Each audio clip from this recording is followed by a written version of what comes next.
అజ్మల్ గారు నమస్తే సార్. నమస్తే అండి. సార్ వడగళ్ళ వాన చూసుంటారు చాలా సార్లు. గులకరాళ్ళ వాన ఎప్పుడైనా చూసారా? నాకు గులకరాయి ఏంటో, తగలడం ఏంటో, దాన్ని 10 మంది డాక్టర్లు కొట్టడం ఏంటో, ఏంటో పిచ్చి అంటే కళ అంటాడు సార్ ఏదో సినిమాలో అలాగా. ఇప్పుడు వాళ్ళ ఇప్పుడు ఒక రాజకీయ పార్టీ ఒక సమావేశం నిర్వహిస్తున్నప్పుడు ఏ రకమైన ఆటంకం కల్పించినా తప్పేనండి. అంటే నిరసన తెలియజేయచ్చు, ప్లే కార్డులు చూపిస్తారో నిరసన తెలియజేస్తారో, అది ప్రజాస్వామ్యయుతంగా అది హక్కు, ప్రజల హక్కు.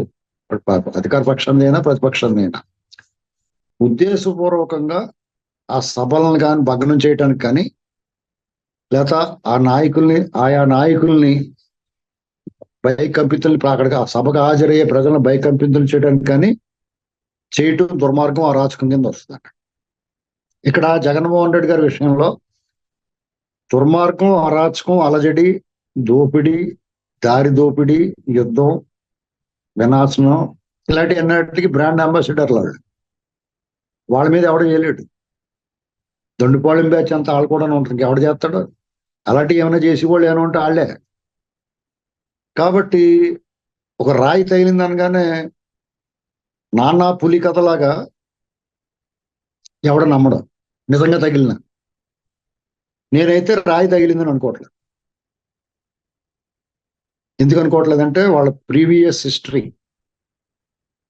వాళ్ళ చరిత్ర చింపేస్తే చిరిగిపోదు, చెరిపేస్తే చెరిగిపోదు. ముళ్ళపూడి వెంకటరమణ గారు ముత్యాల ముగ్గాన సినిమాలో ఒక 2 లైన్లు రాశాడు ఆయన ఈ డైలాగ్.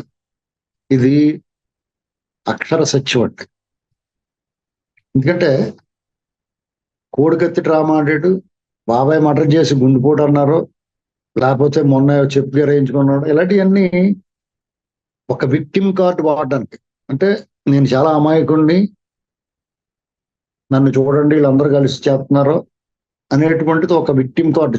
చిన్నపిల్లలు కూడా అంతే, స్కూల్లో పిల్లలు కూడా వాడు ఎంత అల్లరి చేసినా, పక్క పిల్లలు స్కూల్ బ్యాగ్లో పుస్తకాలు, కణికలు, పెన్సిళ్ళు దుబ్బేసినా వాడు నా పిల్లలు పట్టుకుని 2 పీకితే వాడు బేరమని ఏడ్చుకుంటా మాస్టర్ దగ్గరికి వెళ్ళి నన్ను ఒకరిని చేసి ఆడు ఇటు కలిపి కొట్టేశారండి అని చెప్తాడు.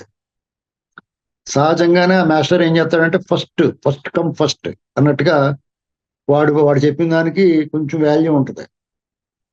ఆ మాస్టర్ కొంచెం విచక్షణ, వివేకము, విజ్ఞానం ఉన్నవాడైతే ఆ గురువు గారు అసలు ఏం జరిగిందో తెలుసుకుంటాడు. తర్వాత వీడి చరిత్ర అవగాహన ఉంటుంది కాబట్టి నోర్మి అదొకరు నువ్వు ఏం చేస్తే కొట్టారా అని అడగాల. అక్కడ అది అడగకుండా ఈయన కొట్టినోళ్ళు పిలిచి కొట్టేస్తామంటే వివేకం లేనట్టు. అలాంటి పని చేశారు మన ఆంధ్రప్రదేశ్ ప్రజలు 2019లో.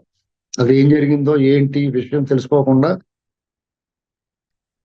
ఒక్కసారి అనగానే సరే సరే అనేసారు.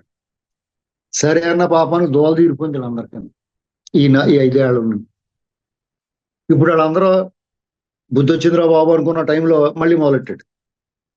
ఇంకో పక్కన వీళ్ళు చేసిన అరాచకాలు, వీళ్ళు దోపిడీలు, వీళ్ళు దొంగతనాలు, వీళ్ళు హత్యలు, మానభంగాలు, ఈ గోలంతా కూడా వాళ్ళ చెల్లెలు మటల గురించి వాళ్ళ చెల్లెలు చెప్పేస్తుంది.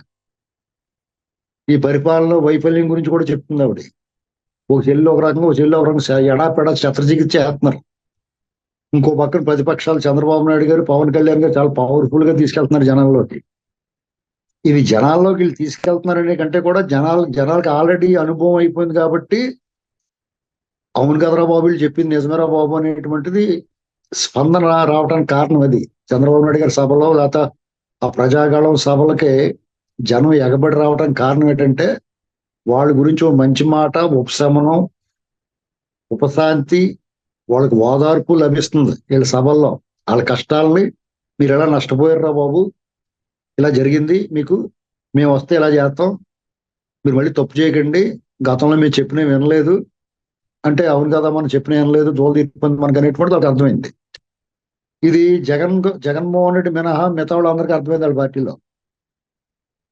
అందుకనే 2 ఏళ్ళు పదవీ కాలం ఉన్న ఎమ్మెల్సీలు గట్ట పారిపోతున్నారు బయటికి.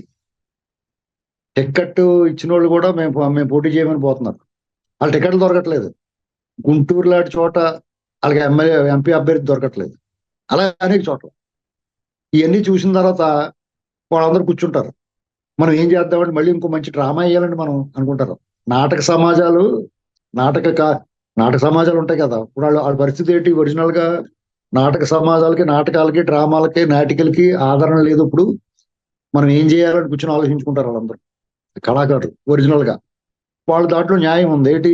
ఆ కళను ఉద్ధరించాలి, నాటకాలను ప్రజల్లో తీసుకెళ్లాలండి, రక్తి కట్టించాలండి. అలాగే వీళ్ళు కూడానే వాళ్ళు చేయాలి ఆ పని. ఆ నాటక సమాజం వాళ్ళు, నటులు, కళాకారులు అందరూ కూడా అలాగా ఆ నాటకాలు, మంచి నాటకాలు వేసి ప్రజలను అలా రంజింప చేయాలని వాళ్ళు ఆలోచించుకోవాలి. వాళ్ళు పాపం నిస్తేజులు అయిపోయి ఉన్నారు ఆదరణ లేక. ఈ రాజకీయ డ్రామాల మటుకు రక్తి కడుతున్నాయి. ఈయన మళ్ళీ అందరూ కూర్చుని ఉంటారు బహుశా. ఓ పక్కనే షర్మిల గారు, తర్వాత సునీతారెడ్డి వీళ్ళని ఎడాపెడా కోసేస్తున్నారు పట్టుకుంది. దానికి సమాధానం లేదు వాళ్ళ దగ్గర. ఎందుకంటే వివేకానంద రెడ్డి గారి మర్డర్ గత ఎన్నికల్లో ఎలా ఉపయోగపడిందో ఇప్పుడు ఆయన ఆత్మ 100 చేతులు 100 తలకాయలు వేసుకుని చుట్టూరు తిరిగేస్తుంది. దీన్ని ఎలా బయటపడాలరా బాబు అంటే ఇంకా దీనికి ఒకటే ఒక మారు ఏది చెప్పినా దానికి సమాధానం ఉండదు. ఎందుకంటే ఆయన క్లియర్ గా మద్దతుగా నిలిచాడు అవినాష్ రెడ్డికి. ఆ అసలు సూత్రధారిని పట్టుకోవడానికి సాయం చేయలేదు. సిబిఐ వాళ్ళతో అడ్డుకున్నాడు, అరెస్ట్ చేయకుండా, ఇవన్నీ వన్ సైడ్ తేలిపోయింది. పైగా ఈ కన్ను ఆ కన్ను పొడుతుందా ఇలాంటి మాటలు మాట్లాడాడు. దాంతో ఇతను ఎవరి వైపున ఉన్నాడో, అసలు సూత్రధారులు ఎవరు, అంతఃపుర రహస్యం ఏంటి ఇప్పుడు చెప్పాలంటున్నారు. కాబట్టి వీళ్ళు ఏమనుకున్నారంటే దీని నుంచి ఏదో రకంగా బయటపడాలంటే దీనికి ఏకైక మార్గం, ఏ మార్గంలో వెళ్ళినా కానీ కనపడట్లేదు దారి, కలుసూపు మేరలోనే. అప్పుడు అందరూ కూర్చొని ఫైనల్ గా ఏకగ్రీవంగా తేల్చింది ఏంటంటే విక్టిమ్ కార్డు మీద అసలు అలాగే ఏడిపోం కదా, ఇంకొంచెం ఏడిపోం పెట్టండి అన్నారు. అంతే. అలా ట్రై చేసాడు. అలా ట్రై చేసినా కానీ వీళ్ళకి వాంతి వచ్చినట్టే వెళ్తాం మానేస్తున్నారు మీటింగ్లో. అబ్బాయి సాల్తలేదండి, ఈ నటన సరిపోవట్లేదు, ర్యాంప్ వాక్లు అవి మీకు బాగోదు, ఎవరన్నా వరల్డ్ మిస్ వరల్డ్ వాళ్ళు చేస్తే బాగుంటుంది, రాక్ స్టార్ వాళ్ళు, మీరేంటి బాబు భూమి చేయండి, మీరు ఇలాంటి ర్యాంప్ వాక్లు ఇలాంటి ఏది చేస్తే ఎవడు చూస్తాడు, ఉన్నవాళ్ళు కూడా పారిపోతారు. పైగా జనం మీరు ర్యాంప్ వాక్ చేస్తున్నట్టు మిమ్మల్ని కవర్ చేయాలి, మిమ్మల్ని కవర్ చేస్తున్నప్పుడు ఇక్కడ ఎవరు జనం కనపడకపోతే మన పరుగు పోద్ది అని చెప్పేసి అది ఆపేశారు. ఇవన్నీ వద్దన్నారు పోలీసు వాళ్ళు అని చెప్పాడు. అసలు వాళ్ళకి రక్షణ కొదవ ఏమవుతుంది? ఆయనకి లోటు ఏముందండి? ఆయన ఎవడేం చేయడు. ఇప్పుడు దెయ్యాలు తెప్పమేకి ఎవడైనా వెళ్తాడా? ఏమైనా చేస్తానికి భయం కదా వాళ్ళకి, ఎవరికైనా. అలా ఈ జోలికి ఎవడ వెళ్ళడం. కాబట్టి ఇంక ఏదో మళ్ళీ కొత్తగా చేద్దాం అనుకున్నారు. కొత్తగా చేస్తానికి అన్ని వాడేశారు వీళ్ళు 10 ఏళ్ళలో. ఏ వాడాలన్నీ వాడేశారు. ఇక ఆఖరికి అనుకోకుండా కలిసి వచ్చింది ఏంటంటే వీళ్ళు ఏదో ప్లాన్ చేశారు మొత్తం మీద. లైట్లు ఆర్పేసి ఆ ఈ రాళ్ళు గిరత్తం లాంటిది ఏదో స్క్రిప్ట్ రెడీ చేశారు. ఆ రాయి గిరేయకుండానే వీళ్ళకి అనుకోకుండా కలిసి వచ్చింది ఏంటంటే ఆ దండ తాలూకు కుక్కేలు అవి ఉంటాయి కదా, అంటే 2 బోట్లు తగిలిచ్చారు దానికి. ఆ బోట్లు దాన్ని తగిలించడానికి బైండింగ్ వేరే ఏదో చుట్టుంటారు, అది గీసుకుని ఉంటది. ఇంకా రాయి గిరాకెళ్ళిద్దరు అని చెప్పేసి మెసేజ్ ఇచ్చి ఇదిగో ఇదే రాయిచ్చి కొట్టేసారని ఇంకా అది మొదలెట్టేశారు. మీకు కావాలంటే చూడండి ఆ ప్లే కార్డులు క్షణాల్లో దప్ప మన అందరూ బయటకు వచ్చేసి ఈ చంద్రబాబు చేయించాడు. చంద్రబాబు గారికి అది వార్త తెలిసి ఉండదు ఇలా జరిగిందని. తర్వాత ఎప్పుడో ఈ మీడియాలో గట్రా చూసి ఎవరో చెప్తే చూసి ఉంటాడు. ఇలాంటి పరిస్థితుల్లో ఈ వ్యక్తి అబాస్పాలు అయిపోయారు. ఎందుకంటే గతంలో వీళ్ళ చేసిన దాడుల వల్ల ఎంతమంది సఫర్, వీళ్ళు కానీ పోలీసులు కానీ, అచ్చెన్నాయుడు గారు, కొల్లు రవీంద్ర గారు, నరేంద్ర గారు, ఉమా గారు, దేవినేని ఉమా గారు, సాక్షాత్తు చంద్రబాబు నాయుడు గారు, ఆయన మీద రాళ్ల వర్షమే కురిసింది. అంగళలో కానీ, ఎర్రకొండపాలెంలో కానీ, అనపర్తిలో కానీ, తిరుపతి ఉప ఎన్నికలప్పుడు కానీ, ఈవెన్ కుప్పంలో కూడా ఆయన సొంత నియోజకవర్గం ఎంతో పీస్ఫుల్ గా ఉండే ఏరియాలో. అలాగే లోకేష్ గారి మీద గోదావరి జిల్లాలోకి వచ్చింది అది ఆయన మీద. అంటే పీస్ఫుల్ గా ఉండే ఏరియాలో వాళ్ళ ఏరియాలో ఎవడో టచ్ చేయలేదు. ఇలాగనమాట. ఇది ఇదంతా కూడా అప్పుడు వాళ్ళు ఏం మాట్లాడారో అవన్నీ ఒక రౌండ్ వేశారు సోషల్ మీడియాలో. సోషల్ మీడియా మీరు చెప్పినట్టు గొర్రెల కింద ఎవడో ఉండడు, మీకన్నా యాక్టివ్గా ఉంటారు. వాళ్ళు మాట్లాడిన మాటలో రౌండ్ వేసేటప్పటికి వాళ్ళ బాణం వాళ్ళకే గుచ్చుకుంది. ఇప్పుడు వాళ్ళ చెల్లి పాడడం ఎలాగైతే రివర్స్ అయిందో ఈ రాయి డ్రామా అటర్ ఫ్లాప్ అయింది. అయితే దీనివల్ల వాళ్ళకు ప్రయోజనం ఉంది. ఇప్పుడు చంద్రబాబు గారి మీద, పవన్ కళ్యాణ్ గారి మీద నిన్న రాళ్ళు వేశారు. అంటే దీన్ని జనరలైజ్ చేయడం అన్నమాట. అదిగో మా మీద రాయేసాడు కాబట్టి మేమే వేసాం అని చెప్తే ఇప్పుడు వస్తారు మెట్ల దగ్గర కట్టలు పాము, ఆ ప్రొఫెసర్ వీళ్ళందరూ బయటకు వస్తారు. బయటకు వచ్చి వీళ్ళు ఏమంటారు, అంతే మరి ఒకళ్ళు రాళ్ల దాడులు ప్రజాస్వామ్యయుతంగా ఖండించాలి, ఆయన మీద రాళ్ళు వేసినప్పుడు ఆయన అభిమానులు వీళ్ళ మీద వేస్తారు అని రెండు జనరలైజ్ చేసేస్తారు. అర్థమైందండి? వాళ్ళు అందుకనే ఉన్నారు జనరలైజ్ చేయడానికి. మెట్ల దగ్గర కట్టలు పాము కూడా ఈ మధ్యన తగ్గాడు. అమరావతిని భ్రమరావతి అన్నవాడు నేను యాంటీ సోషల్ ఎలిమెంట్ అన్నాడు, సంఘ వ్యతిరేక శక్తి అన్నాను నేను. అప్పటి నుంచి నేను ఏమో సంఘ వ్యతిరేక శక్తినేమో అనుకున్న వాడు కొంచెం ఆత్మ పరిశీలన చేసుకుని ఉంటాడు. నేను ఎందుకు అంటున్నానంటే అది ఏకవచనంలో సంబోధించి కొంచెం కించపరుస్తూ ఎందుకు మాట్లాడుతున్నానంటే, ఒక జాతి ఆత్మగౌరవం. జాతి అంటే మళ్ళీ ఈ సన్నాసులు కులం అంటారు కాదు, ఒక ఆంధ్ర తెలుగు జాతి, ఒక రాష్ట్ర భవిష్యత్తు, ఒక రైతు త్యాగం. అంటే వాడు మట్టిలో పుట్టి మట్టిలో పెరిగి మట్టి వాసన ఆస్వాదించే రైతు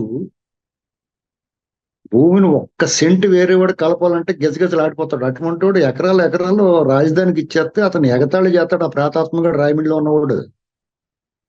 ఈ మెట్ల దగ్గర కట్టలపోమేమో అమరావతిని భ్రమరావతి అంటాడు. వీళ్ళని సమాజం నుంచి బహిష్కరించాలి. నేను అందుకునే యాంటీ సోషల్ ఎలిమెంట్స్ అన్నాను. ప్రజల మెదడు కలుషితం చేస్తారు. ఇలాంటి వాళ్ళందరినీ కూడా పెట్టుకుని ఈ రాళ్ల దాడిని జనరలైజ్ చేస్తారు. ఇక్కడ జగన్మోహన్ రెడ్డి గారికి చిన్న బొర్రు పడింది. ఇప్పుడు ఎంత అనుమానం అవుతుందంటే నిజంగా ఆయన గాయపడి బాధపడి ఉండొచ్చు, కానీ జనం నమ్మట్లా. ఆ కారులో అతనికి ఏమైనా ప్లాస్టర్ వేసేసి ఇప్పుడు రకరకాలు వచ్చేసినాయి. సినిమాల్లో కూడా చూపిస్తారు కదా, గాయాలు అయిపోయినట్టు, పొట్ట రెండు ముక్కలు అయిపోయి, కాలు రెండు ముక్కలు అయిపోయినట్టు, పొట్ట చీలిపోయినట్టు, పీగలేతలకు వచ్చేసినట్టు చూపిస్తున్నారు. అలాగే చూపించారేమో అంటున్నారు. పైగా ఇతను గాయమయ్యి జస్ట్ అయిన వెంటనే ముఖం వెడల్పుగా చేసుకుని ప్రశాంతంగా ఉంది, శుభ్రంగా బెట్ట నాప్కిన్తో ముఖం తుడుచుకుని ఫ్రెష్ గా ఉన్నాడు. మళ్ళా కాసేపటికి ముఖం అంతా ముఖమే గుద్దాడు ఎవడన్నా నిన్ను పన్ను మీద కమిలిపోతానికే. చిన్నది ఎంత గీసుకుంటే ముఖం అలాగే అయిపోయింది, అసలే ముఖం చూసిలా ఉండదు ఇది. మళ్ళీ అలాంటి ఎందుకు ఫోటోలు అయ్యి ఇది ట్రోల్ అయిపోవట్లా. ఓ పక్కన రాజుగారు ఏమంటాడు, భూమి జాండ్ ఉంటాడు ఇటు అంటున్నాడు. ఇలాంటివన్నీ ఒక స్థాయిలో ఉన్నవాడు మన రాష్ట్ర పౌరులు అండి.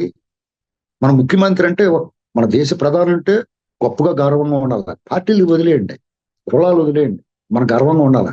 మన రాష్ట్ర ముఖ్యమంత్రి అంటే ఒక గర్వం ఉండాలి. మన మనోహర్ బాబు మన తెలుగువాడు, మన ముఖ్యమంత్రి హుందాగా ఉన్నాడు అనుకోవాలా. ఇలాంటి చిల్లర వేషాలు, చీప్ ట్రిక్స్ వేస్తుంటే ఇంకా చులకడైపోవట్లేదు. చంద్రబాబు గారు ఏమన్నాడు, రాయగిరేస్తే అసలు అందుకునే 6 అడుగులు కటౌట్ పవన్ కళ్యాణ్ గారు ఉట్నే అనలేదు. 16 క్లెమోర్ మీద వెళ్తే చొక్కా దులుపు నిలబడ్డాడు నిటారుగా, పదండి ముందుకన్నాడు, రాజకీయ దురంధరుడు అన్నాడు. అందుకుని అన్నాడు, ఉట్నే అంటారా? మీకు మళ్ళీ డబ్బులు ఇచ్చుకుని పొగిడించుకుంటారా? అలాగే పవన్ కళ్యాణ్ గారు కాన్వాయ్ మీద నిన్న వేశారు. ఆడు పట్టేసుకుని పోలీసు వాళ్ళకి అప్పు చెప్పారు. పోలీసు వాళ్ళు కూల్ డ్రింక్ అది ఇచ్చి కూర్చోబెడతారు. ఇంకా మారేరో లేదో వాళ్ళు, ఆ బూట్ నాలుగు ఎరిగిపోతే బూట్లు తాగుతూ మానేస్తారు. ఇంకా ఇప్పుడు నేను మారాలి అర్జెంట్గా. ఇది చివరికి ఎంకి పెళ్లి సుబ్బి చావుకు వచ్చినట్టు ఏమైందంటే, ఆ intelligence chief Sitaramanjaneyulu, commissioner క్రాంతిరణ Tata, DGP, ఆ పోలీస్ ఎస్పీ ఎవరున్నారో వాళ్ళందరికీ వస్తుంది. ఎందుకంటే వాళ్ళ వైఫల్యం మీద, వాళ్ళ సన్నాస్థానం మీద. ఒక ముఖ్యమంత్రి జెడ్ సెక్యూరిటీలో ఉన్నవాడు, 400 మంది పోలీసులు భద్రతా వలయంలో ఉన్నవాడు, ఆ ముఖ్యమంత్రి వ్యారెక్కి మాట్లాడుతుంటే వాళ్ళు కూర్చుంటూ పెట్టండి, వాళ్ళు చుట్టూరు దడిగట్టినట్టు కట్టాల. కెమెరాకి క్లియరెన్స్ ఇచ్చిన రాళ్ళు గట్ట గెరేస్తారేమో అని చెప్పేసి అవి పెట్టుకుంటారు షీల్డ్. అవన్నీ మానేసి వాళ్ళు కూర్చుని జేబులో అంతకుముందు తంపడేసి నేడిసరికాయలు అంటే ఒలుచుకు తింటున్నారేమో అనుకుంటున్నాను నేను. అలాగే ఉంది వాళ్ళ వ్యాపారం చూస్తుంటే.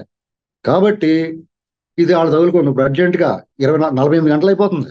ఆ చీఫ్ సెక్రటరీ గాని, ఎలక్షన్ కమిషన్ గాని దీని గురించి పట్టించుకోరేటండి. ఇంకా విచారణతో జాప్యం, ఇంకా 28 రోజులు కూడా ఎలక్షన్. ఈ అరాచక దొడ్డుపాళ్ళ మూట, దొంగల మూట, వీళ్ళతోటి ప్రజలు ఎలాగ భయభ్రాంతులు గురి చేస్తారా? అసలు ఆంధ్రప్రదేశ్ లో రాజ్యాంగం నడుస్తుందా? ఎలక్షన్ కమిషన్ అటానమస్ బాడీ అయినా ఇక్కడ మనం జగన్మోహన్ రెడ్డిని ఏమనకూడదు. అతను డ్రామా ఆర్టిస్ట్, ఎప్పుడు డ్రామాలు వేస్తాట. ఆ ఏడుపు మాకు వేసుకుని జనాలను ఓట్లు ఆడుకుంటూ అతనికి అలవాటు. దాన్ని మనం తప్పట్టకూడదు. అతను మోడస్ ఆపరేండి అలాంటిది. మనం అతను ఏమనకూడదు. ఈ అధికారులు ఏం పీకుతున్నారండి?